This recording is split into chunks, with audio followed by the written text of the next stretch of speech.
নিয়ে আজকে যেতে হবে। নওশাদ সিদ্দিকী শালীনতা বজায় রেখে উত্তর দিতে এক্সপার্ট, আপনারা জানেন। আজকে দিচ্ছি প্রথম কথা, চাচা জানকে একজন কি বলছে, কেউ একজন ফোন করে বলেছে আপনার ভাইপো আছে। ওই কেউ একজন যদি অসত্য কথা শুনে চাচা জান সেটাকে ডেলিভার করে দিয়েছে। এক নম্বর অসত্য কথা বলেছে চাচা জানকে। চাচা জান যদি ডাইরেক্ট বলতো আমি সচক্ষে দেখেছি শুভেন্দু অধিকারী নওশাদ সিদ্দিকী বসে মিটিং করছে, এটা কিন্তু বলেনি। তাকে কেউ একজন শুনিয়েছে, তিনি সেটা মিডিয়াতে বলেছে। এটা তাকে যে শুনিয়েছে চরম অসত্য কথা শুনিয়েছে। এবার আসা যাক সত্য মিথ্যা প্রমাণ করার আমি জায়গা দিয়ে দিচ্ছি। আমার বুকে বল আছে বলি তাই বলছি।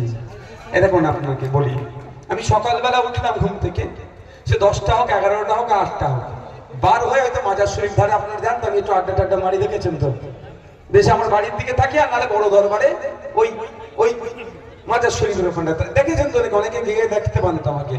তো আমি বাড়ি থেকে বার হয়ে মাজার শরীফের ওখানে চা খেতে গেলে এদের ইনফরমেশন, সিআইএসএফ এর ইনফরমেশন দিয়ে দেয় যে আমি বার হলাম অমুক জায়গায় গিয়ে দাঁড়ালাম, বা কোনো হোটেলে রাত্রে খেতে যাচ্ছি আড্ডা দিতে, বন্ধুদের সাথে গেছি বা আমার পাড়ার গ্রামের মানুষের সাথে, এরা আমার গাড়িতে উঠলেও জিজ্ঞাসা করে আমরা কোথায় যাচ্ছি।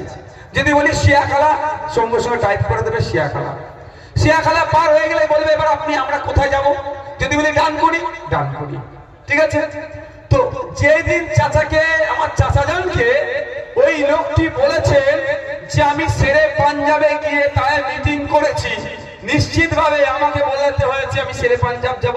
ওখানে গিয়ে কার সাথে গল্প করবো এটা তো জানার দরকার নেই, কিন্তু এটুকু তো জানাতে এদেরকে হয়েছে যে আমি শেরে পাঞ্জাব যাবো, কেন নিরাপত্তার ব্যাপার থাকে। ওরা